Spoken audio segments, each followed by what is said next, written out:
Un milliardaire rejette sa femme pauvre et exhibe sa puissante maîtresse. Honteux d'elle, il l'a humiliée devant tout le monde. Mais ce qui s'est passé lors de la réunion a laissé tout le monde sans voix. Un rebondissement que vous devez voir pour y croire. Si cette histoire vous a intéressé, n'oubliez pas de vous abonner à notre chaîne et de nous dire de quelle ville vous nous regardez. Nous continuerons. Le soleil matinal projetait de longues ombres sur les sols en marbre du domaine des Laurent, sa lumière chaude filtrant à travers les fenêtres, allant du sol au plafond, qui donnait sur les jardins méticuleusement entretenus. À l'intérieur, Élodie Martin-Laurent se tenait tranquillement près de la grande baie vitrée, observant un groupe de moineaux se rassembler autour de la mangeoire en bois qu'elle avait installée elle-même, malgré les protestations du jardinier, qui trouvait cela trop rustique pour un espace aussi élégant. Elle dispersa une autre poignée de graines sur le rebord de la fenêtre, un petit acte de rébellion contre le monde parfaitement manucuré dans lequel elle vivait. Sa robe en coton simple et son maquillage minimal contrastaient fortement avec le cadre opulent. Mais il y avait une grâce indéniable dans ses mouvements, une dignité tranquille qu'aucune tenue de designer ne pouvait reproduire. Madame Laurent. Henderson, le majordome, apparut à la porte avec son timing impeccable habituel. Monsieur Laurent a appelé. Il ne pourra pas vous rejoindre pour le dîner ce soir. Il a une réunion de dernière minute avec le conseil d'administration. La main d'Élodie s'arrêta en plein geste, mais son expression resta sereine. Merci, Henderson. Veillez à ce que son bureau reçoive le dîner qu'ils ont commandé.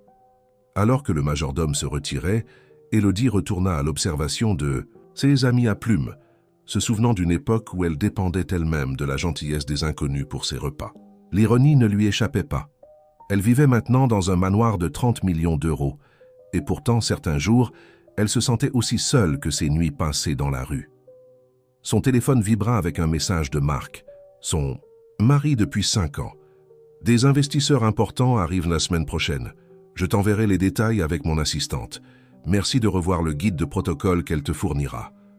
Des guides de protocole, des listes d'invités, des ZSIDS, plans de table, l'échafaudage artificiel de la haute société que Marc insistait pour maintenir, crucial pour préserver leur position.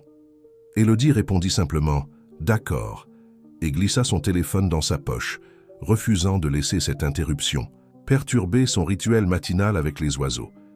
De l'autre côté de la ville, dans le siège étincelant des entreprises Laurent, Marc Laurent se tenait à la fenêtre de son bureau penthouse, son reflet montrant un homme qui semblait tout avoir. À 45 ans, il avait une allure impressionnante dans son costume sur mesure, ses cheveux noirs grisonnant parfaitement aux tempes, sa posture rayonnant de la confiance de quelqu'un qui avait construit un empire technologique à partir de rien.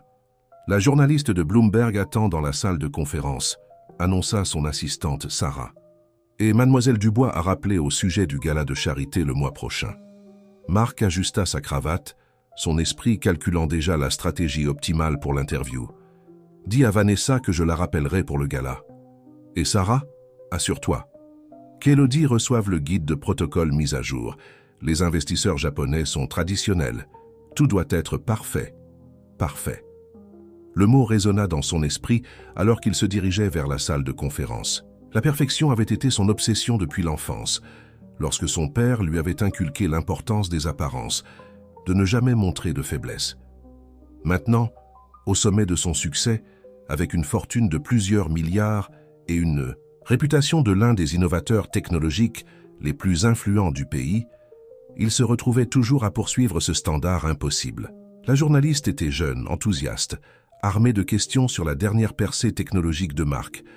Mais entre les réponses sur la stratégie de marché et l'innovation, les pensées de Marc dérivaient vers la réunion à venir avec les investisseurs. Le consortium japonais représentait un accord potentiel de 10 milliards d'euros, un accord qui cimenterait la position de son entreprise en tant que leader mondial. Monsieur Laurent, il y a eu beaucoup de spéculations sur votre vie personnelle, osa la journaliste prenant Marc au dépourvu. Votre femme est notablement absente de la plupart des événements publics. Y a-t-il une raison pour laquelle elle maintient un tel profil bas? Le sourire de Marc resta figé, mais ses jointures blanchirent légèrement autour de son stylo. Ma femme préfère se concentrer sur son travail caritatif. Maintenant, à propos de la nouvelle division d'informatique quantique, plus tard dans la soirée, Alors que son chauffeur naviguait dans les embouteillages de la ville, Marc parcourait les rapports du marché sur sa tablette. Une notification apparut. Un site d'actualité locale publiait un article sur l'un des programmes d'aide aux sans-abri d'Élodie. La photo la montrait servant de la nourriture dans un refuge, son sourire authentique, ses vêtements simples mais propres. La section des commentaires était remplie d'éloges pour son travail, mais tout ce que Marc voyait, c'était à quel point elle semblait déplacée parmi les autres épouses de la haute société. Il ferma rapidement l'onglet, un mélange de culpabilité et de frustration l'envahissant. Élodie était gentille, authentique, plus forte que quiconque il connaissait, et pourtant, il ne pouvait chasser la peur que son passé, ses manières, simples, ne finissent par entacher tout ce qu'il avait construit. La réunion avec les investisseurs approchait, et avec elle, une décision qu'il envisageait depuis des semaines. La voiture entra dans l'allée privée de leur domaine, et Marc remarqua la mangeoire près de la fenêtre, les graines dispersées sur le rebord en pierre importée. Une si petite chose, mais elle symbolisait tout ce qui l'inquiétait, l'indompté, l'imprévisible, l'imperfection s'infiltrant dans son monde soigneusement construit. Son téléphone s'alluma avec un message de Vanessa Dubois, son nom apportant à la fois un soulagement et une complication. Sophistiquée, polie, issue d'une famille de vieille richesse, elle représentait tout ce qu'Élodie n'était pas, tout ce que le monde s'attendait à voir à ses côtés. Alors qu'il entrait dans la maison silencieuse, le poids de ses choix s'abattit sur lui. Quelque part à l'étage, Élodie était probablement en train de lire l'un de ses vieux romans de poche, inconsciente de la tempête qui grondait dans l'esprit de son mari. Marc desserra sa cravate, sentant la distance entre eux s'étirer comme une entité physique, se demandant quand exactement il avait commencé à voir ses plus grandes forces comme des faiblesses. Le lendemain matin, Élodie était assise dans son petit bureau du manoir, parcourant le guide de protocole que Sarah lui avait envoyé. 20 pages d'instructions détaillées sur tout, de la manière correcte de tenir des baguettes à l'angle exact pour s'incliner. Elle soupira, se souvenant d'époques plus simples où la gentillesse authentique était tout le protocole dont on avait besoin. Son ordinateur émit un bip avec un nouvel email, une autre demande du refuge pour sans-abri où elle faisait du bénévolat. Ils avaient du mal à faire face à l'augmentation du nombre de personnes et l'hiver approchait. Sans hésitation, elle commença à rédiger une réponse, esquissant un plan pour étendre leurs ressources. C'était là qu'elle se sentait le plus elle-même, en faisant un travail qui comptait vraiment. Un coup à la porte interrompit ses pensées. « Entrez !» appela-t-elle, minimisant la fenêtre de l'email par habitude. Marc avait clairement indiqué que son travail caritatif devait rester discret. Henderson apparut, son expression soigneusement neutre. « Madame Laurent, mademoiselle Dubois est là pour voir monsieur Laurent. Elle dit qu'elle a un rendez-vous. » Les doigts d'Élodie s'immobilisèrent sur le clavier.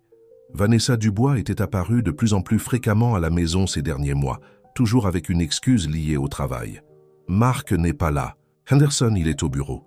Mademoiselle Dubois insiste pour avoir arrangé de le rencontrer ici, madame. » Élodie se leva, lissant sa jupe simple. « Je vais lui parler. » Dans le grand hall d'entrée, Vanessa Dubois faisait une impression imposante dans son tailleur de designer et ses cheveux parfaitement coiffés. Tout en elle criait la vieille richesse et le raffinement de sa posture à la manière dont elle examinait ses ongles manucurés en attendant. « Vanessa !» la salua Élodie, gardant sa voix agréable. « Je crains que Marc ne soit encore au bureau. » La surprise de Vanessa sembla répéter. « Ah, nous devions discuter des arrangements de table pour le dîner avec les investisseurs. Peut-être pourriez-vous m'aider à la place ?» Son sourire n'atteignit pas ses yeux, bien que je comprenne si de telles questions ne sont pas votre spécialité. La remarque était délibérée, mais Élodie avait développé une peau épaisse depuis longtemps. « En fait, je viens de recevoir le guide de protocole. Voulez-vous le revoir ensemble ?» Quelque chose traversa le visage de Vanessa. Déception? Frustration? Comme c'est utile. Mais peut-être devrions-nous attendre Marc. Il a des vues très spécifiques sur ces choses. Avant qu'Élodie ne puisse répondre, son téléphone vibra. Un texto de Marc. « Dîner de travail avec les investisseurs. Ne m'attends pas. »« Mais vous êtes la bienvenue pour attendre, » proposa Élodie, sachant que Vanessa ne le ferait pas. « Je suis sûr que Marc finira par rentrer. »« Pas besoin. » Vanessa ramassa son sac de designer. « Je le verrai au bureau. Elle s'arrêta à la porte, se retournant avec une désinvolture calculée. « Vous savez, Élodie, la Fondation Ashcroft organise son gala annuel le mois prochain, très exclusif. Je fais partie du comité, et nous cherchons toujours des perspectives diversifiées sur le don caritatif. Peut-être aimeriez-vous y assister, en tant que mon invité, bien sûr. » L'invitation était une autre pique subtile. Tout le monde savait qu'Élodie était techniquement déjà invitée en tant qu'épouse de Marc, bien qu'elle assistait rarement à de tels événements ces derniers temps. « Merci, mais je préfère le travail sur le terrain au gala ces jours-ci. » Après le départ de Vanessa, Élodie retourna à son bureau, mais se trouva incapable de se concentrer sur le guide de protocole. À la place, elle ouvrit son journal personnel, une habitude qu'elle avait maintenue depuis ses jours dans la rue. Cela l'avait aidée à survivre à l'époque, et cela l'aidait à faire face maintenant. « Parfois, écrivit-elle, je me demande si Marc me voit encore, ou s'il ne voit que ce qu'il pense que je représente, une faille dans son monde parfait qui doit être cachée. » Ces pensées dérivèrent vers leur premier jour ensemble, lorsque Marc était différent. Ils s'étaient rencontrés lors d'une de ses premières séances de bénévolat après s'être remise sur pied. Il était venu au refuge pour un événement de relations publiques, mais quelque chose dans son histoire avait attiré son attention. À l'époque, il semblait presque en admiration devant sa résilience, sa capacité à rester compatissante malgré tout ce qu'elle avait traversé. Les jardins attirèrent son regard à travers la fenêtre, et elle se retrouva à marcher dehors, cherchant du réconfort dans l'air frais. Les rosiers étaient en pleine floraison, soigneusement entretenus par les jardiniers pour pousser en dépissance rangée parfaite, mais l'endroit préféré d'Élodie était le petit coin sauvage qu'elle avait cultivé elle-même, où des fleurs sauvages poussaient librement parmi les herbes qu'elle utilisait pour cuisiner. Un souvenir surgit, la mère de Marc lors de leur fête de fiançailles, l'attirant à part avec une inquiétude mal déguisée en gentillesse. « Ma chère, tu dois comprendre. Les gens de notre position ont certaines obligations. L'image n'est pas tout, bien sûr, mais ce n'est pas rien non plus. » À l'époque, Élodie avait souri et hoché la tête, confiante dans l'amour de Marc. Maintenant, 5 ans plus tard, elle se demandait si sa mère avait vu quelque chose qu'elle n'avait pas vu. Son téléphone vibra à nouveau, un message. Qu'a différent cette fois de son amie Carmen au refuge. « Réunion d'urgence demain. Nouveau projet de développement menaçant le bail du refuge. J'ai besoin de ton aide. » Le cœur d'Élodie s'emballa. Le refuge avait été son sanctuaire autrefois, et maintenant, elle en était l'une des plus ferventes soutiennes. Elle commença à rédiger une réponse, formulant déjà des stratégies pour aider. C'était au moins quelque chose de concret, qu'elle pouvait faire. Alors que le soleil se couchait sur les jardins bien entretenus, Élodie prit une décision.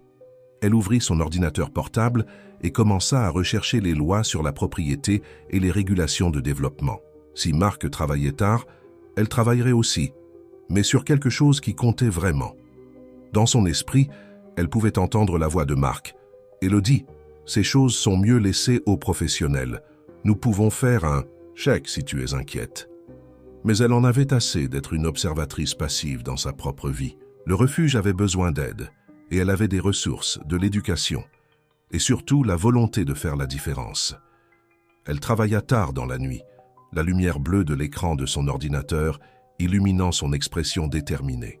Dehors, les oiseaux s'étaient depuis longtemps installés dans leur nid, et les jardins bien entretenus reposaient tranquillement sous les étoiles.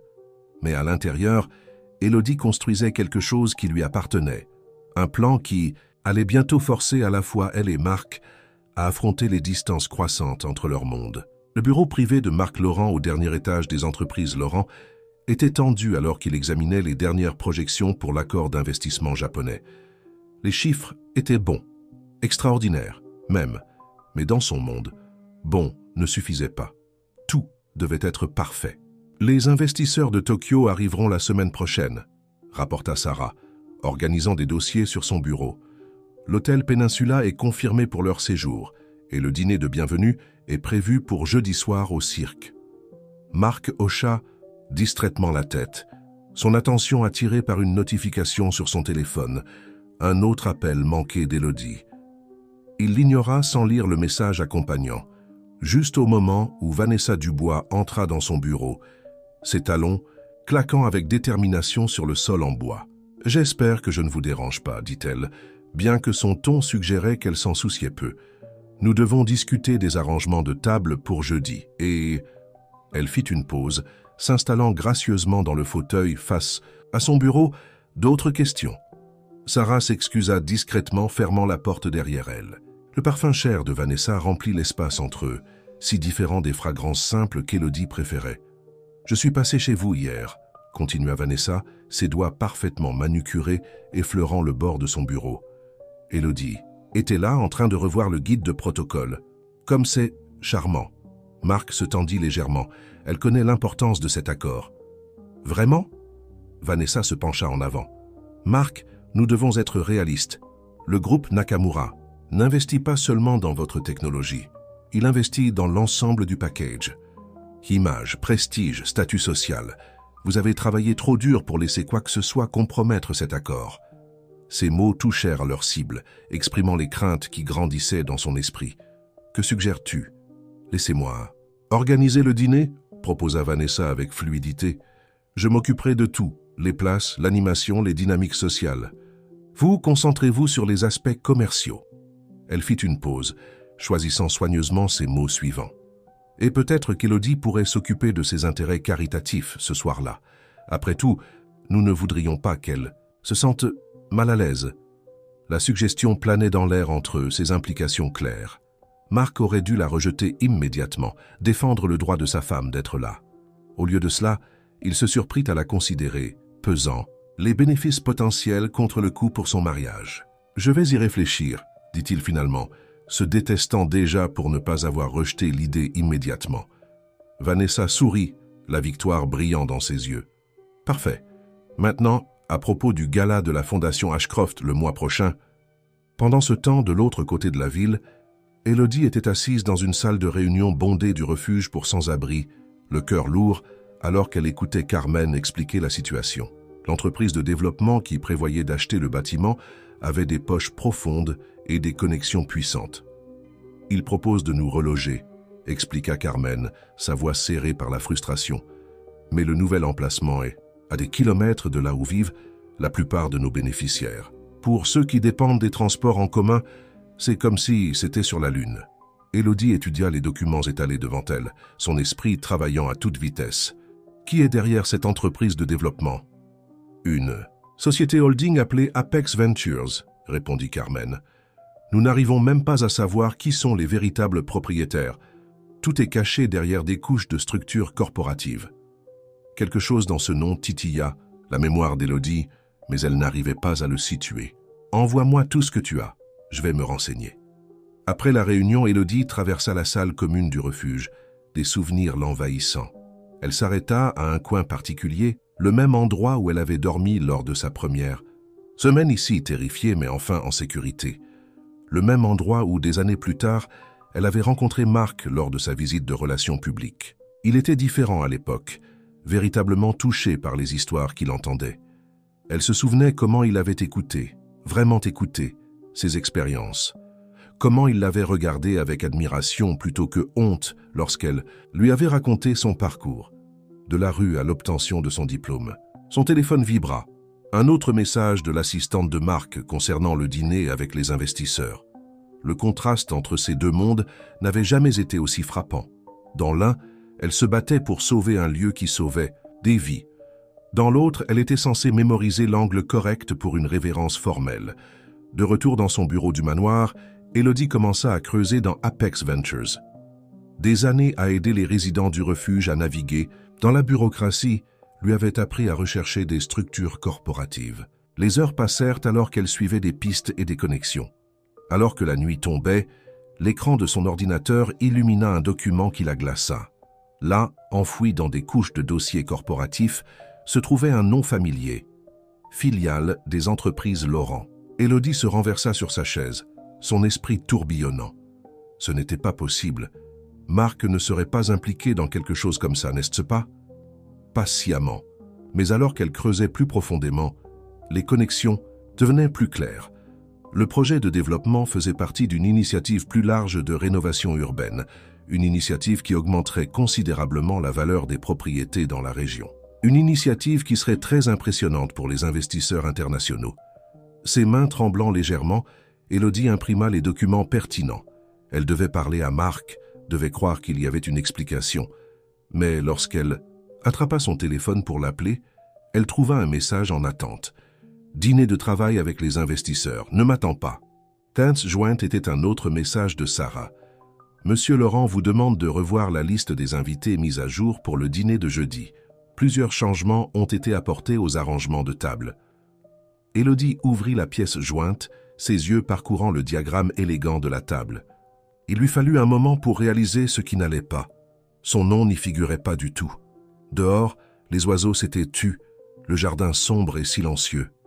Au loin, les lumières de la ville scintillaient comme de fausses promesses, tandis que plus près de chez elle, les fondations du monde d'Élodie continuaient leur subtile transformation. La lumière du matin filtrait à travers les fenêtres du manoir des Laurent, mais Élodie avait à peine dormi.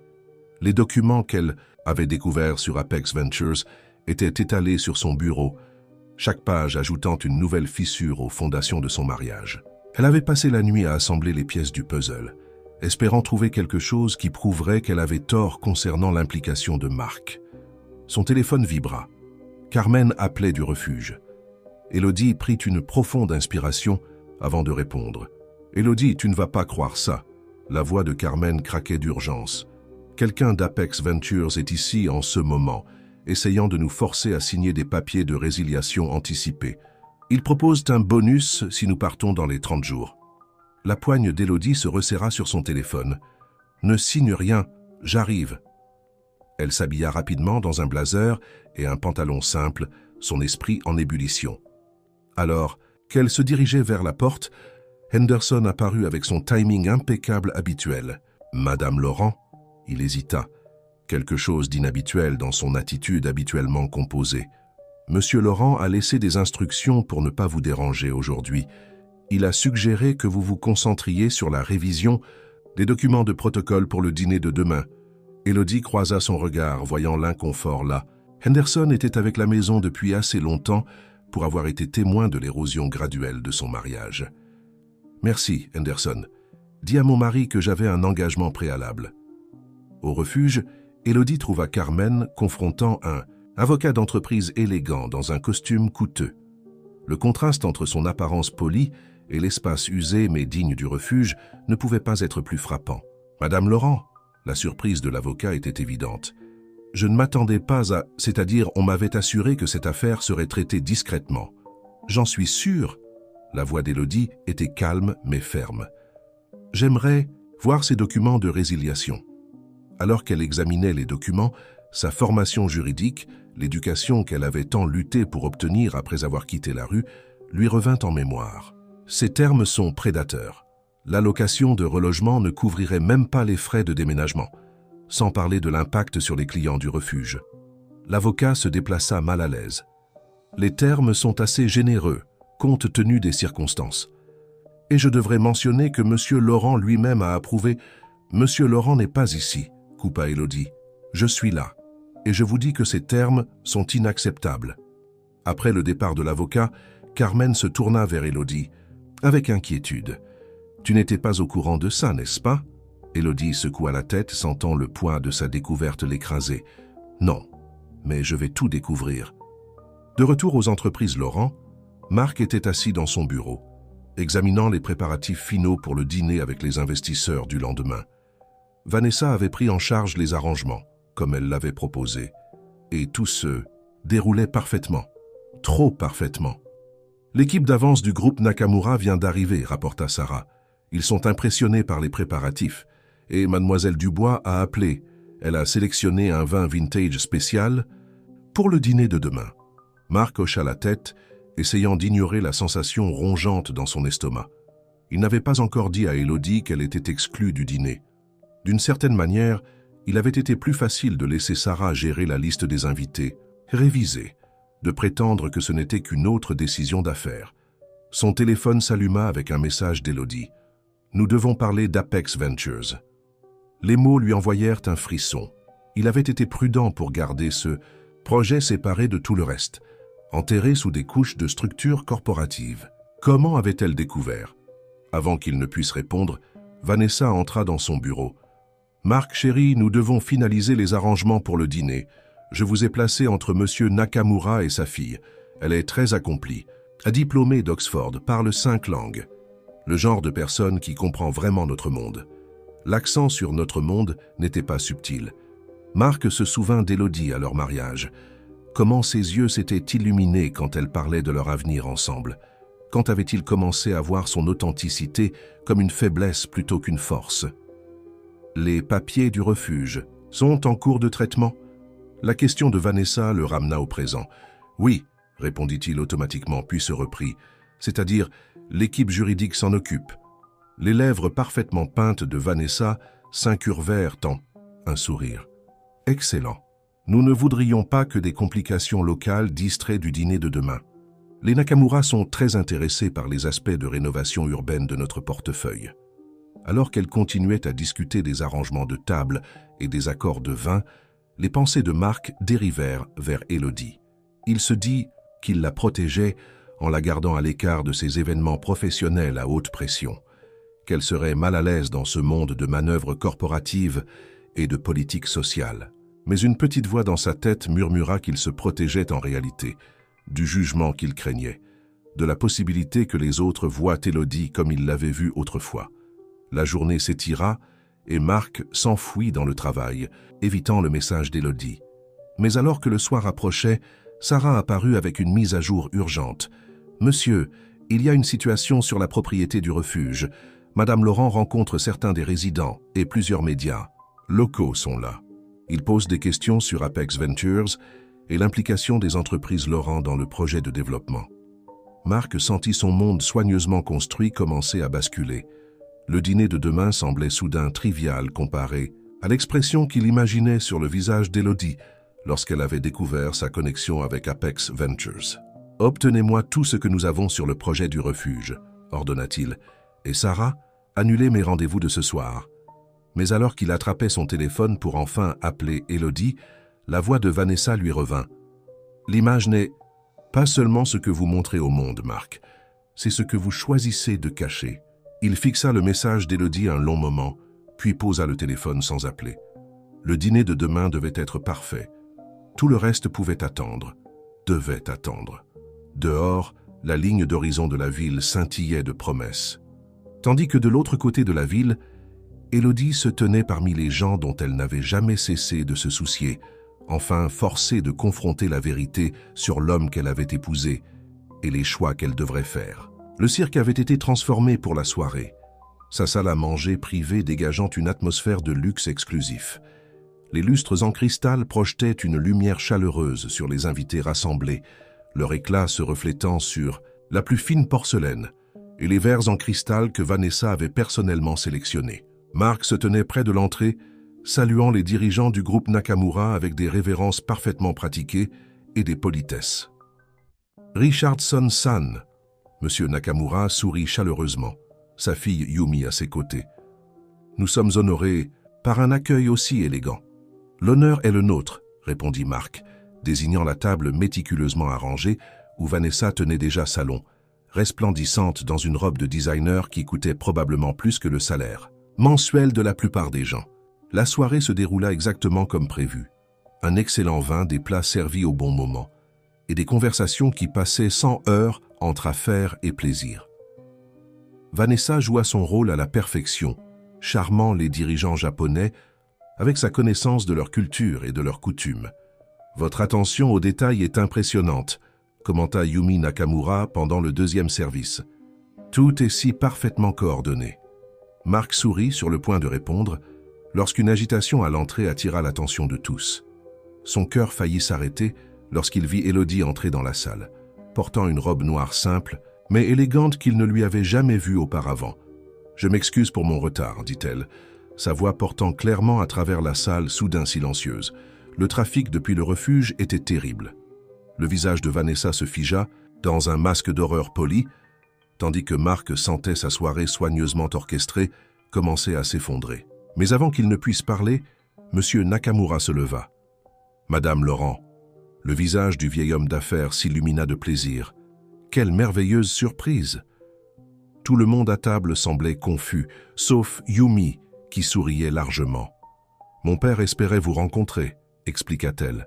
Lorsque nous avons recherché des partenaires potentiels pour nos initiatives de responsabilité sociale, votre travail avec le réseau de refuges pour sans-abri a attiré notre attention.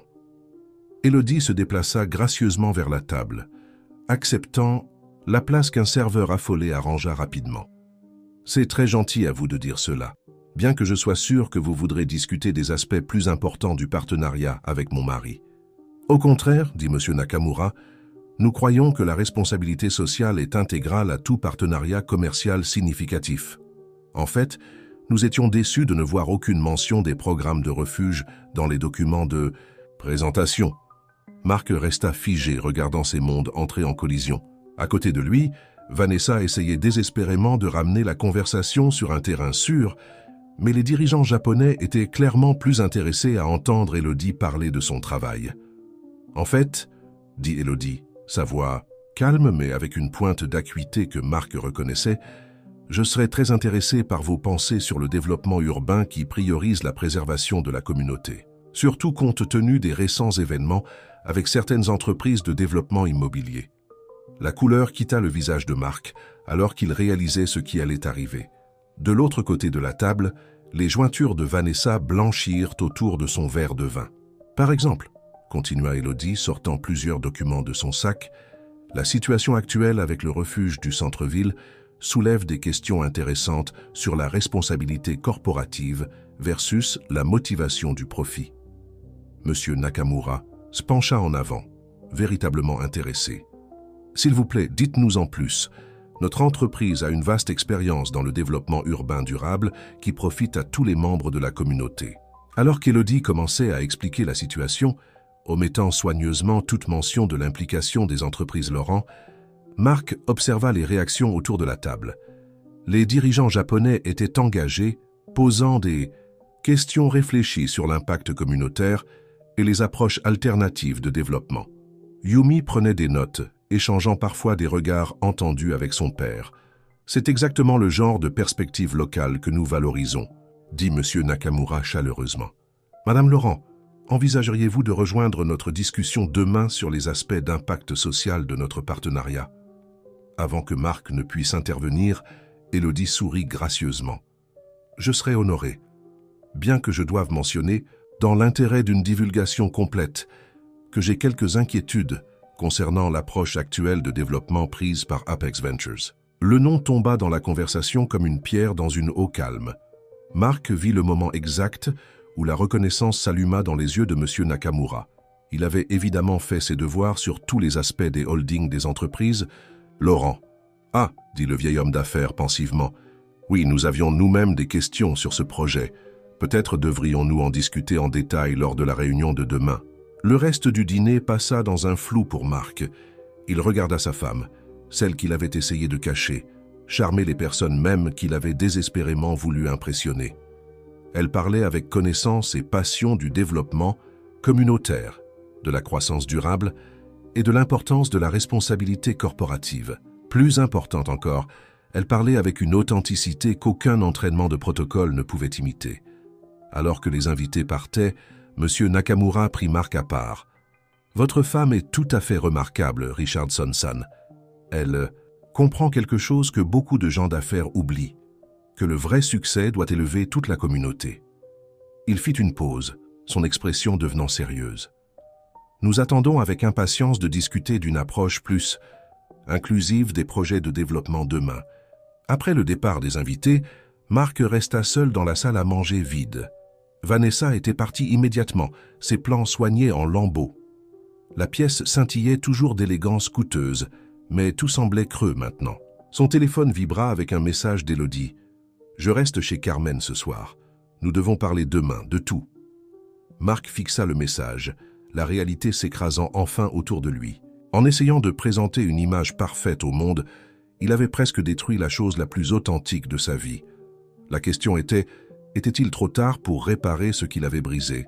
Le lendemain matin, Élodie se trouvait dans l'appartement modeste de Carmen, passant en revue ses notes pour la réunion à venir avec le groupe Nakamura. Elle avait à peine dormi, son esprit repassant les événements de la veille, non seulement le dîner, mais aussi les semaines, et les mois qui l'avaient précédé, l'érosion graduelle de son mariage, les manières subtiles et moins subtiles dont Marc avait essayé de minimiser sa présence dans sa vie professionnelle. « Tu aurais dû voir le visage de Vanessa », dit Carmen, posant une tasse de café devant Élodie. Elles étaient assises à la petite table de la cuisine, à des années-lumière de la salle à manger formelle du manoir des Laurent. « Quand tu es entrée, j'aurais aimé avoir une photo. » Élodie esquissa un petit sourire. « Je ne l'ai pas fait par vengeance. Je l'ai fait parce que c'était juste. Ces gens devaient savoir ce qui se passait vraiment avec le projet de développement. » « Et ton mari? Était-ce juste de le prendre par surprise comme ça ?» Élodie fixa sa tasse de café, se souvenant de l'expression de choc sur le visage de Marc. « Il m'a prise par surprise en premier, avec Apex Ventures, avec l'invitation au dîner, avec tout. J'ai juste décidé de ne plus jouer selon ses règles. » De l'autre côté de la ville, Marc était assis dans son bureau à la maison, son apparence habituellement impeccable légèrement débraillée. Il n'avait pas dormi non plus. Les journaux du matin étaient étalés sur son bureau, plusieurs contenant des articles sur le dîner. La presse économique bruissait de spéculations sur l'accord avec les Nakamura, surtout après que M. Nakamura avait été entendu louant la vision d'Élodie pour un développement conscient de la communauté. Son téléphone n'avait pas arrêté de sonner depuis l'aube. Les membres du conseil d'administration, les investisseurs, les partenaires, tous voulaient savoir ce qui semblait être un changement dans la stratégie de développement de l'entreprise. Mais l'appel qui l'attendait, celui d'Élodie, n'était toujours pas venu. « Monsieur ?» Henderson apparut à la porte. « Mademoiselle Dubois est ici, elle est assez insistante. » Avant que Marc ne puisse répondre, Vanessa fit irruption dans le bureau, son habituelle perfection craquelant au bord. Ce qui s'est passé hier soir était totalement inacceptable. Vous avez une idée de ce que cela nous fait paraître? Nous? Marc leva un sourcil, quelque chose changeant dans sa perspective. Je n'étais pas au courant qu'il y avait un nous à considérer, Vanessa. Elle hésita un instant avant de se reprendre. Ne soyez pas obtus, Marc. Tout ce pourquoi nous avons travaillé, tout ce que nous avons planifié, votre femme vient de tout jeter dans le chaos. Les Nakamura devaient voir un partenariat fort et sophistiqué. Au lieu de cela, ils ont eu une leçon sur les refuges pour sans-abri et la responsabilité communautaire. Et ils ont adoré, dit Marc calmement, la réalisation s'installant enfin. Ils ont vu exactement ce que j'essayais de cacher, quelqu'un d'authentique, de passionné, et qui n'a pas peur de défendre ce qui est juste. Oh, s'il vous plaît, Vanessa ricana. Ils sont polis, personne dans notre monde ne... Notre monde? Marc se leva, sa voix tranchante. C'est ça le problème, n'est-ce pas? J'ai été tellement concentré sur notre monde que j'ai oublié ce qui compte vraiment. Élodie me l'a rappelé hier soir, devant tout le monde. Vous ne pouvez pas être sérieux. La voix de Vanessa prit une tonalité dangereuse. Après tout ce que j'ai fait pour vous aider à maintenir la bonne image, à vous positionner correctement pour cet accord. L'accord qui pourrait maintenant être en péril à cause de la situation avec Apex Ventures, défia Marc. Le projet de développement que vous m'aviez assuré serait géré discrètement? Les yeux de Vanessa se rétrécirent. Ce projet est parfaitement légal et absolument nécessaire pour la croissance de l'entreprise. Le cœur tendre de votre femme va vous coûter des millions. Peut-être qu'il est temps que quelque chose le fasse. Marc se tourna pour regarder par la fenêtre, voyant le jardin où Élodie nourrissait autrefois ses oiseaux. La mangeoire était vide maintenant. « Vous faites une erreur, siffla-t-elle. Le conseil d'administration n'aimera pas cette nouvelle direction. Vos investisseurs ne l'aimeront pas. Vous risquez tout pourquoi? Une tentative mal avisée de sauver votre mariage avec une femme qui n'appartient pas à notre cercle? » Marc se retourna pour la regarder, voyant enfin clairement le vide derrière sa façade parfaite. « Non, j'essaie de devenir l'homme qui mérite d'être marié à elle. Au revoir, Vanessa. » Après son départ, Marc s'assit lourdement dans son fauteuil, le poids de ses choix l'écrasant. Il prit son téléphone, faisant défiler jusqu'au numéro d'Élodie, mais s'arrêta avant d'appeler. Que pourrait-il dire pour arranger les choses?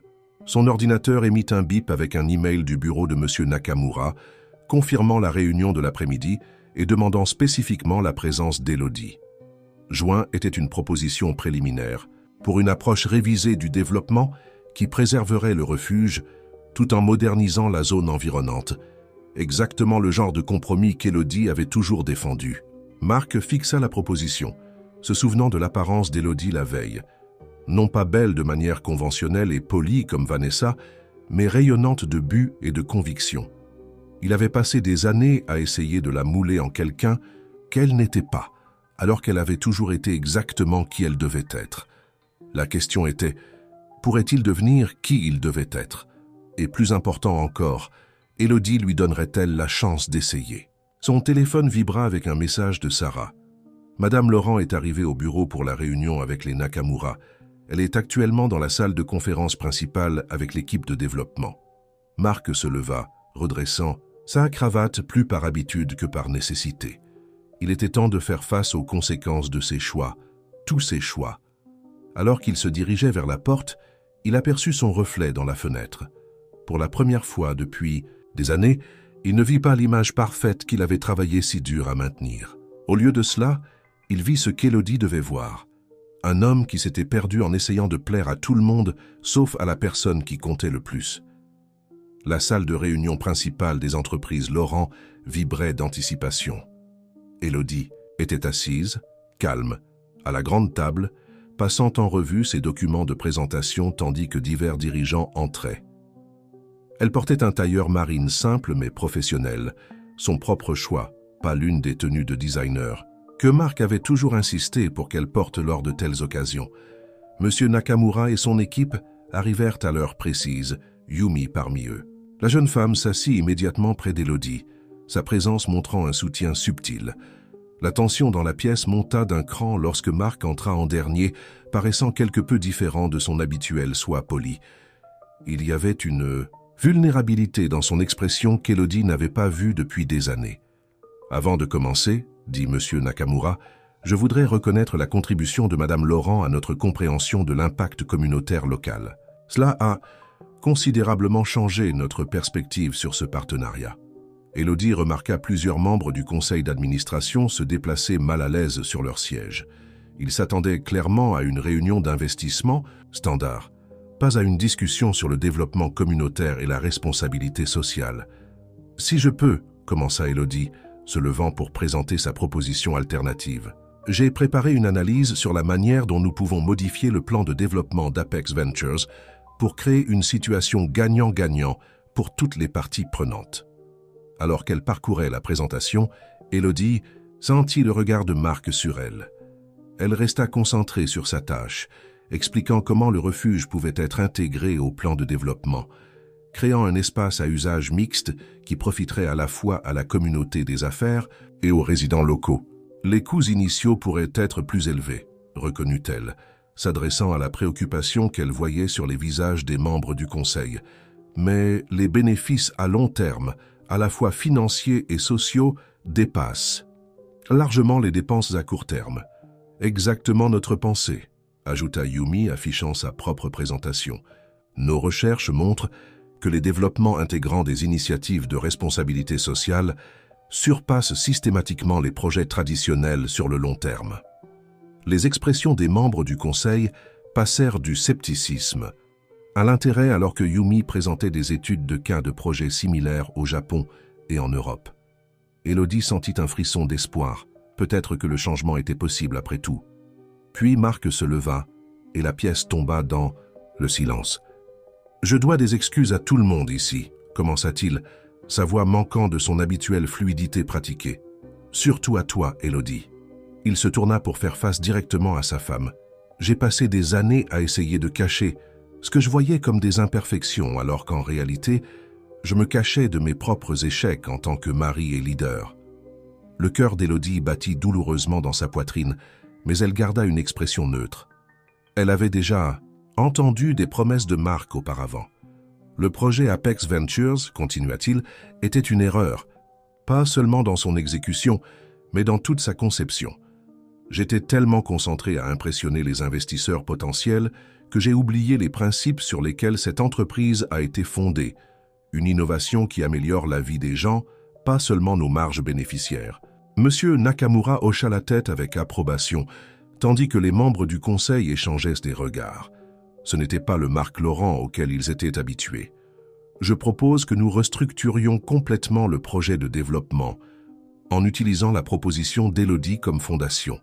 De plus, Marc se redressa, paraissant plus comme son ancien moi, mais en quelque sorte différent, plus authentique. « Je veux établir un conseil consultatif d'impact communautaire permanent, avec Élodie à sa tête, si elle est d'accord. » L'offre planait dans l'air entre eux. Élodie étudia le visage de son mari, cherchant toute trace de son habituel calcul. Tout signe que ce n'était qu'une autre stratégie d'affaires. Au lieu de cela, elle vit quelque chose qu'elle n'avait pas vu depuis des années. L'homme dont elle était tombée amoureuse, celui qui l'avait regardé avec admiration plutôt que honte. « C'est une proposition intéressante, » dit-elle prudemment, « mais j'ai quelques conditions. » Marc hocha la tête, l'encourageant à continuer. Premièrement, le conseil consultatif doit avoir un vrai pouvoir, pas seulement une position symbolique pour faire bien paraître l'entreprise. Nous avons besoin d'un droit de veto sur tout projet de développement qui pourrait nuire aux communautés locales. « D'accord, » dit Marc sans hésitation. « Deuxièmement, » continua Élodie, sa voix devenant plus forte, « je veux une transparence totale sur tous les projets de développement actuels et futurs. Plus de filiales cachées, plus de plans secrets. Bien sûr. » Et enfin, elle croisa son regard directement. « Ce n'est pas seulement une question d'affaires, Marc. Si nous devons avancer, de quelque manière que ce soit, les choses doivent changer entre nous. Vraiment changer. » La nature personnelle de la conversation rendit les membres du conseil mal à l'aise, mais M. Nakamura souriait légèrement, comme s'il voyait exactement ce qu'il espérait. « Je sais, » dit Marc doucement. « Je ne m'attends pas à ce que tu me pardonnes tout de suite ou à ce que tu crois que j'ai changé. Mais je veux avoir la chance de le prouver, pas seulement dans les décisions d'affaires, mais en tout. » Yumi prit la parole, sa voix portant clairement à travers la table. Au Japon, nous avons un concept appelé kintsugi, l'art de réparer la poterie brisée avec de l'or. L'idée est que quelque chose peut devenir plus beau et plus précieux après avoir été brisé si on est prêt à faire le travail de réparation appropriée. Élodie sentit des larmes menacer au coin de ses yeux, mais elle les retint. C'était toujours une réunion d'affaires, après tout. Alors parlons de la manière exacte dont ce nouveau conseil consultatif fonctionnerait, dit-elle, revenant à sa présentation. Alors que la réunion continuait, se concentrant maintenant sur les détails pratiques de la mise en œuvre du plan de développement révisé et du nouveau conseil consultatif, Élodie sentit quelque chose changer dans la pièce. Les membres du conseil étaient engagés, offrant des suggestions constructives. L'équipe des Nakamura était clairement satisfaite de la direction que prenaient les choses. Et Marc écoutait vraiment, des idées qui défièrent sa manière précédente de faire les choses. Ce n'était pas encore du pardon, pas encore. Ce n'était même pas une garantie que leur mariage pourrait être sauvé. Mais c'était un début, une chance de reconstruire quelque chose qui pourrait finir par être plus fort que ce qui avait été brisé. Alors qu'Élodie entrait dans les détails des stratégies d'engagement communautaire, elle se permit de ressentir quelque chose qu'elle n'avait pas ressenti depuis longtemps, de l'espoir. La semaine suivant la réunion avec les Nakamura apporta plus de changements aux entreprises Laurent que l'entreprise n'en avait connu depuis des années. Le bureau d'Élodie, autrefois relégué à un coin tranquille du manoir, occupait maintenant un espace proéminent dans le siège social.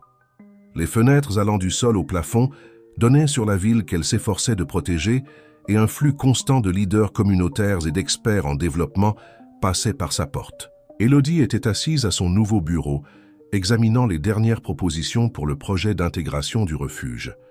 Le soleil matinal projetait des ombres chaleureuses sur les rendus architecturaux qui montraient quelque chose d'inédit, un développement qui préservait le cœur de la communauté, tout en créant des opportunités de croissance. Un coup à sa porte interrompit sa concentration. « Entrez », appela-t-elle, s'attendant à un autre consultant ou représentant communautaire.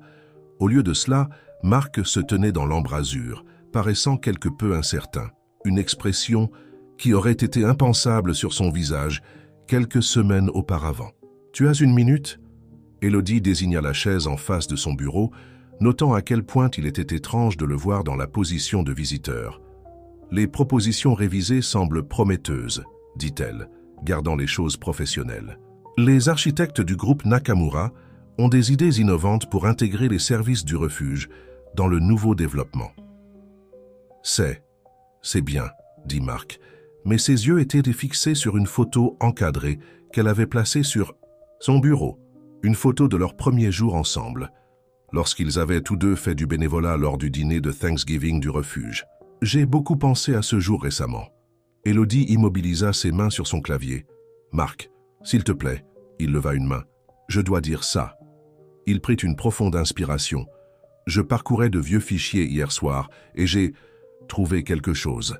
Le premier article jamais écrit sur moi dans la presse économique. J'avais 28 ans, je commençais tout juste. Le journaliste m'a demandé ce qui me motivait, et tu sais ce que j'ai dit? Que je voulais créer une technologie qui rendrait le monde meilleur pour tout le monde, pas seulement pour les privilégiés. » Élodie se souvenait de cet article. Elle l'avait lu lors de ses propres recherches sur Marc lorsqu'ils s'étaient rencontrés. « Tu étais différent à l'époque. »« J'étais réel à l'époque, » corrigea-t-il. « Quelque part en chemin, j'ai perdu ça. Je suis devenu tellement concentré sur les apparences, sur ce que les autres pensaient, que j'ai oublié qui j'étais. Pire, j'ai essayé de te faire oublier qui tu es. » Un tumulte dans le bureau extérieur attira leur attention. À travers les murs de verre, ils pouvaient voir Vanessa Dubois en train de se disputer avec l'assistante d'Élodie. Avant que l'un d'eux ne puisse réagir, elle fit irruption dans le bureau. « C'est absolument ridicule », déclara-t-elle, agitant un journal. Le titre disait « Les entreprises Laurent annoncent un changement majeur dans leur stratégie de développement. L'impact social prend le devant. » « Vanessa », la voix de Marc avait un ton d'avertissement. « Ce n'est pas le moment. »« Oh, je pense que c'est exactement le moment, » rétorqua-t-elle. « Le conseil d'administration est en émoi. Les actions ont chuté ce matin. Tout ça parce que vous avez laissé le cœur tendre de votre femme détourner des années de planification minutieuse. » Élodie se leva lentement, sa présence calme contrastant fortement avec l'agitation de Vanessa. « Le groupe Nakamura semble ne pas être d'accord avec votre évaluation. Leur investissement est maintenant plus important que prévu, spécifiquement à cause de l'approche de développement intégré.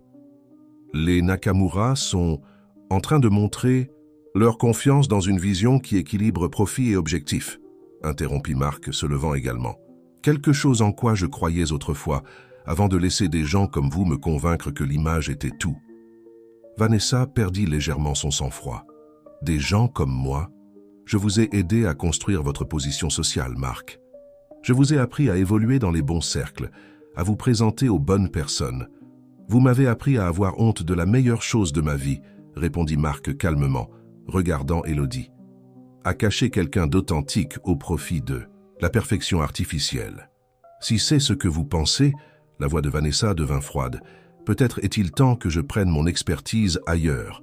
Je suis sûr que vos concurrents seraient très intéressés par mes idées sur les opérations des entreprises Laurent. » Élodie s'avança, sa voix calme mais ferme. « Ce serait déconseillé, Vanessa.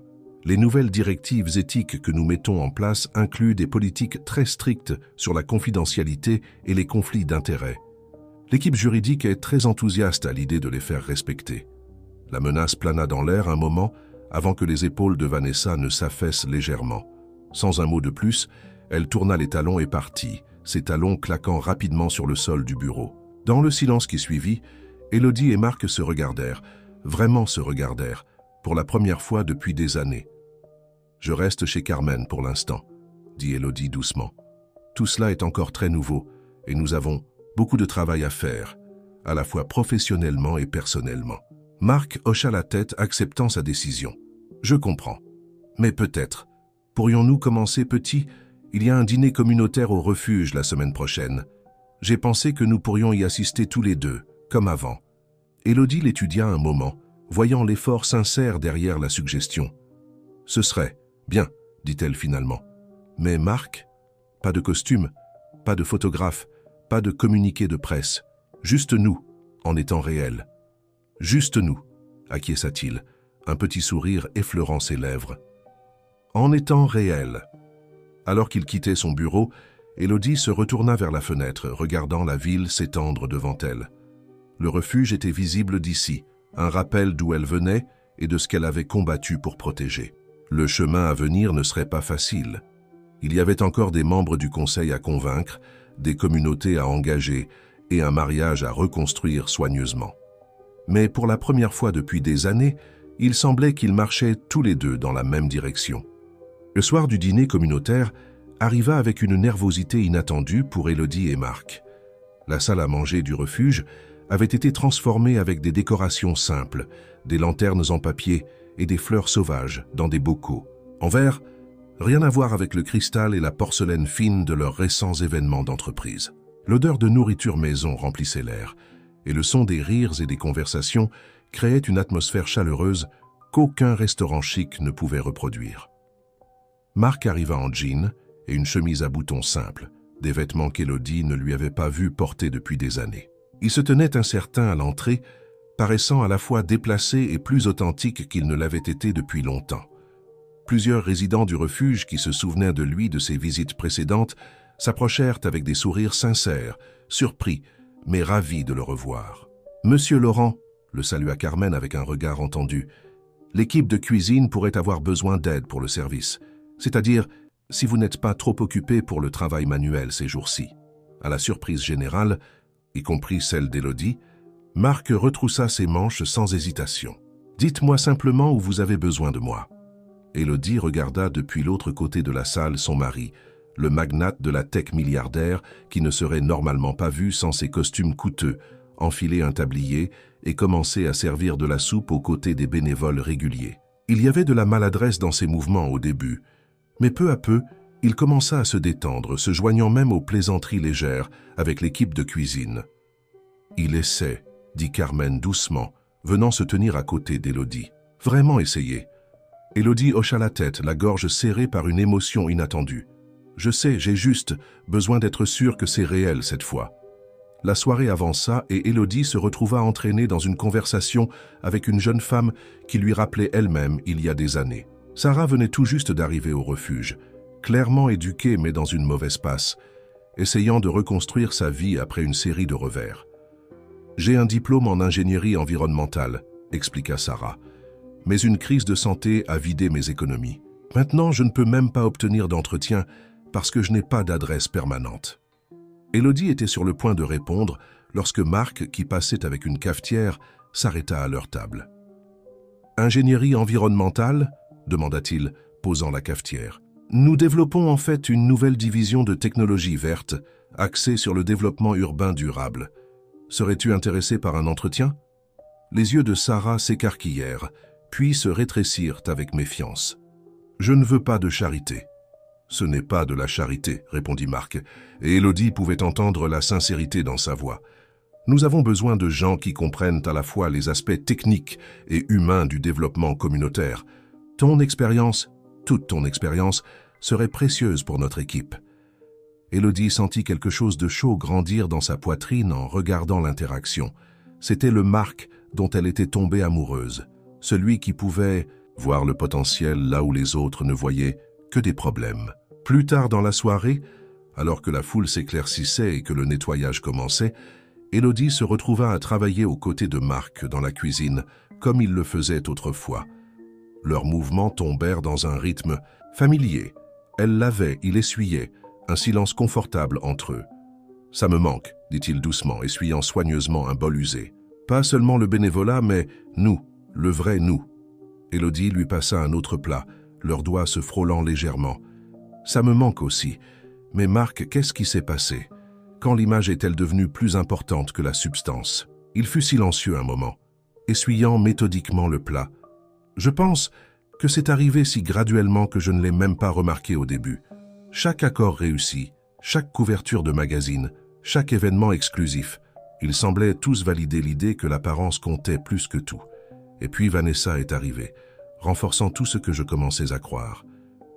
Et je ne correspondais pas à cette image, termina Élodie. « Non, » la corrigea-t-il, posant la serviette et se tournant pour la regarder. « Tu ne correspondais pas à ce mensonge. Tu étais réel et authentique, et ça me faisait peur parce que ça me rappelait tout ce que je perdais de vue. » Un silence confortable s'installa entre eux alors qu'ils finissèrent la vaisselle. Par la fenêtre de la cuisine, ils pouvaient voir Sarah assise avec Carmen, discutant des opportunités d'emploi potentielles. La vue du refuge toujours debout, aidant toujours les gens et maintenant potentiellement plus fort avec le nouveau plan de développement, semblait représenter tout ce qu'ils essayaient de reconstruire. « Élodie, » dit Marc doucement, « je sais que je ne peux pas simplement effacer les dernières années. Et je sais que rester chez Carmen est le bon choix pour l'instant. Mais peut-être pourrions-nous commencer à dîner ensemble parfois? Pas dans des restaurants chics, juste des dîners réels, comme ça. Élodie regarda son mari, vraiment le regarda. Ses manches retroussées étaient éclaboussées d'eau de vaisselle, ses cheveux soigneusement coiffés, légèrement décoiffés par l'humidité de la cuisine. Il paraissait plus humain, plus abordable qu'il ne l'avait été depuis des années. « J'aimerais ça », dit-elle finalement. « Mais Marc, cette version de toi, celle qui sert de la soupe et offre des emplois, aux résidents du refuge, et ne se soucie pas de salir ses vêtements. C'est l'homme que j'ai épousé. J'ai besoin de savoir qu'il est là pour de bon. » Marc hocha la tête, comprenant le poids de ses mots. « Il l'est, je le suis, et je le prouverai, pas seulement avec des mots, mais avec des actions, chaque jour. » Alors qu'ils finissèrent de nettoyer, les dernières lueurs du soir filtrant à travers les fenêtres, Élodie sentit un espoir prudent grandir. Le changement ne se ferait pas du jour au lendemain, mais peut-être, comme le refuge lui-même, ce qui semblait être une fin pourrait devenir un nouveau commencement. La salle de réunion dédiée à l'impact communautaire des entreprises Laurent vibrait d'énergie alors qu'Élodie présentait les dernières mises à jour sur le projet d'intégration du refuge. Les murs, autrefois ornés d'art moderne austère, affichèrent maintenant des cartes et des tableaux de commentaires de la communauté. Autour de la table se trouvait un mélange improbable de dirigeants d'entreprises, de leaders communautaires et de résidents du refuge, y compris Sarah, qui avait commencé son nouveau poste dans la division des technologies vertes 2 semaines plus tôt. Le plan de développement à usage mixte a déjà attiré 3 autres investisseurs socialement responsables, expliqua Élodie, montrant les chiffres projetés. L'implication du groupe Nakamura semble avoir créé un effet d'entraînement positif. Depuis sa place à la table, Marc regardait sa femme avec une admiration non dissimulée. Elle s'était transformée de quelqu'un qu'il avait autrefois essayé de cacher en une leader respectée, qui changeait non seulement leur entreprise, mais aussi l'approche de toute l'industrie en matière de développement communautaire. Nous avons également reçu des demandes de 2 autres grandes entreprises technologiques, ajouta Sarah, sa confiance grandissant dans son nouveau rôle. Elles sont intéressées par la mise en œuvre de modèles similaires d'intégration communautaire dans leur développement. La réunion continua, les idées circulant librement entre les stratèges d'entreprise et les défenseurs de la communauté. Marc remarqua comment Élodie s'assurait que chaque voix était entendue, des cadres supérieurs aux représentants du refuge. C'était un contraste frappant avec les présentations soigneusement chorégraphiées du passé. Après la réunion, Marc s'approcha d'Élodie alors qu'elle rassemblait ses documents. « Tu veux déjeuner? Le nouveau café en face du refuge vient d'ouvrir, celui qui s'associe à notre programme de formation professionnelle. » Élodie vérifia sa montre, réfléchissant. Leurs dîners hebdomadaires étaient devenus une habitude au cours du dernier mois, chacun d'eux se sentant plus naturel que le précédent. « D'accord, » accepta-t-elle. « J'aimerais voir comment le programme de formation fonctionne. » Le café était bondé lorsqu'ils arrivèrent, rempli d'un mélange diversifié de professionnels et de résidents locaux. Ils furent accueillis par Mike, un ancien résident du refuge qui était maintenant assistant manager du café. « Élodie, Monsieur Laurent », s'exclama-t-il, « laissez-moi vous montrer à notre meilleure table. » Alors qu'il s'installait, Élodie remarqua les petites touches qui rendaient le café spécial, des œuvres d'art d'artistes locaux, des fleurs fraîches du projet de jardin communautaire, et les sourires confiants des stagiaires travaillant derrière le comptoir. « Tu te souviens de notre premier rendez-vous » demanda soudain Marc, regardant autour de l'espace animé. « Ce petit dîner de la 12e rue ?» Élodie sourit à ce souvenir. « Tu étais tellement mal à l'aise avec les menus en plastique et les assiettes dépareillées. Mais tu es resté parce que je t'avais dit qu'ils faisaient la meilleure tarte aux pommes de la ville. » C'était vrai, admit Marc. Et tu sais quoi d'autre? C'était la dernière fois où je me suis senti complètement réel avant que tout ne change. Il fit une pause, choisissant soigneusement ses mots. J'ai beaucoup réfléchi à ce que tu as dit au refuge le mois dernier, sur le fait de savoir si cette version de moi était là pour rester. Élodie posa son menu, lui accordant toute son attention. J'ai eu une réunion avec le conseil d'administration hier, continua-t-il. Vanessa est arrivée avec des investisseurs qu'elle avait convaincus de contester notre nouvelle direction. Ils ont fait une présentation plutôt impressionnante, sur le retour à nos valeurs commerciales fondamentales et la maximisation des rendements pour les actionnaires. Élodie sentit son cœur s'enfoncer légèrement. Et alors? Un petit sourire joua au coin de la bouche de Marc. Et je leur ai dit que notre valeur commerciale fondamentale était d'améliorer la vie des gens, de tous les gens. Je leur ai dit que s'ils ne pouvaient pas voir la valeur là-dedans, ils étaient libres d'investir ailleurs. Comment ont-ils réagi? La plupart sont restés, dit-il. Ceux qui comptaient vraiment. Et ceux qui sont partis? Eh bien, le groupe Nakamura était ravi d'augmenter son investissement. Il s'avère que faire ce qui est juste peut aussi être bon pour les affaires. Leur nourriture arriva. Des sandwichs simples servis sur des assiettes fabriquées par un artisan local. Élodie regarda Marc remercier la serveuse stagiaire avec une chaleur sincère, s'enquérant de ses progrès dans le programme. « Tu sais, » dit Élodie après le départ de la serveuse, « la femme qui dirige le programme d'art-thérapie au refuge m'a dit quelque chose d'intéressant hier. Elle a dit que plus de gens avaient trouvé un logement permanent ce mois-ci que pendant tout le trimestre précédent. » Marc sembla surpris. À cause du projet de développement, mais la construction n'a même pas commencé. Non, sourit Élodie, à cause de l'espoir. Les gens peuvent voir un vrai changement se produire. Ils peuvent voir que quelqu'un avec un vrai pouvoir et une vraie influence, se soucie vraiment de leur vie et de leur communauté. Ils mangèrent en silence confortable pendant un moment, observant la foule du déjeuner. Par la fenêtre, ils pouvaient voir le refuge. Sa façade de briques usées, maintenant ornée d'une fresque communautaire fraîche. À côté, les équipements de construction étaient déjà en place pour le nouveau projet de développement. « Tu me manques, » dit Marc doucement, « à la maison. Je comprends pourquoi tu avais besoin d'espace et je respecte ça. Mais les petites choses me manquent. T'entendre parler aux oiseaux le matin, trouver tes livres éparpillés dans la maison, même ces jardins d'herbes que tu as insisté pour planter entre mes précieuses roses. » Élodie tendit la main à travers la table prenant la sienne. C'était la première fois qu'elle initiait un tel contact depuis leur séparation. « Les oiseaux te manquent aussi, » dit-elle doucement. « Je reviens parfois pour les nourrir. Henderson me dit que tu as entretenu la mangeoire. » Eh bien, il serra doucement sa main. « Quelqu'un m'a dit un jour que parfois les plus petits actes de gentillesse comptent le plus. » Alors qu'il finissait leur déjeuner, Élodie se surprit à étudier le visage de son mari. Le masque parfait et poli qu'il avait porté si longtemps avait disparu, remplacé par quelque chose de bien plus précieux. L'authenticité. Il avait l'air fatigué parfois, et souvent inquiet, mais aussi plus vivant qu'il ne l'avait été depuis des années. « Peut-être, » dit-elle prudemment, « pourrions-nous dîner à la maison demain? Je pourrais faire ces pâtes que tu aimais tant, celles avec les herbes fraîches du jardin. » Le visage de Marc s'illumina d'une joie sincère, pas le sourire pratiqué qu'il avait perfectionné pour les fonctions d'affaires. « J'aimerais ça, » dit-il. « J'aimerais vraiment ça. » Dehors, le soleil d'automne peignait la rue de couleurs chaudes et les sons de la ville semblaient s'harmoniser avec les conversations joyeuses du café. Le changement se produisait, non seulement dans leur vie, mais dans le tissu même de la communauté. Ce n'était pas parfait, rien de réel, ne l'est jamais, mais c'était authentique et cela faisait toute la différence. Le manoir des Laurent semblait différent, alors qu'Élodie franchissait la porte d'entrée ce soir-là, ses bras chargés d'ingrédients frais du jardin communautaire. Le calme habituel avait été remplacé par quelque chose de plus chaleureux, plus accueillant. Un jazz doux jouait quelque part à l'intérieur, le genre qu'ils écoutaient quand ils s'étaient rencontrés. Henderson l'accueillit avec un sourire qui semblait plus personnel que professionnel. « Bienvenue à la maison, Madame Laurent.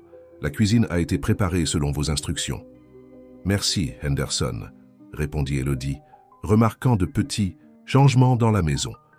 Les arrangements floraux formels avaient été remplacés par des fleurs sauvages simples, semblables à celles qu'elle cueillait autrefois. L'art abstrait imposant dans le hall d'entrée partageait maintenant l'espace avec des photos encadrées de projets communautaires et d'événements au refuge.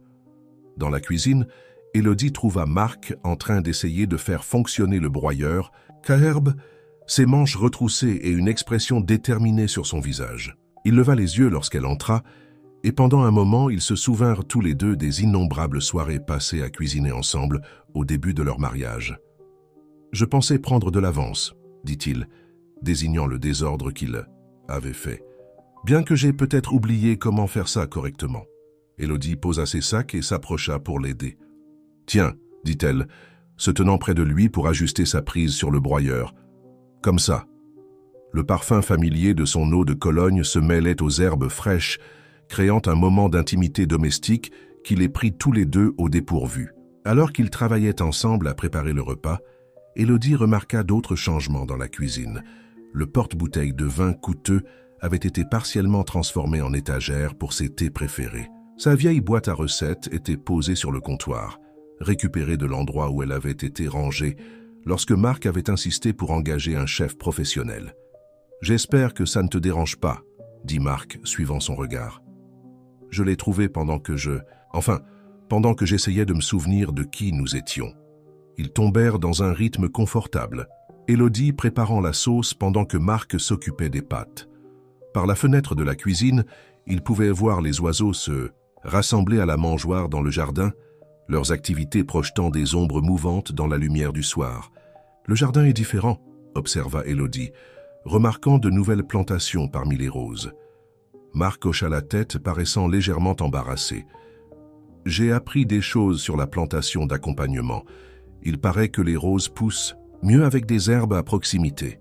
Quelque chose à propos du contrôle naturel des parasites et de la santé du sol. » L'aveu simple qu'il avait pris le temps d'apprendre quelque chose qu'elle avait toujours défendu toucha profondément Élodie.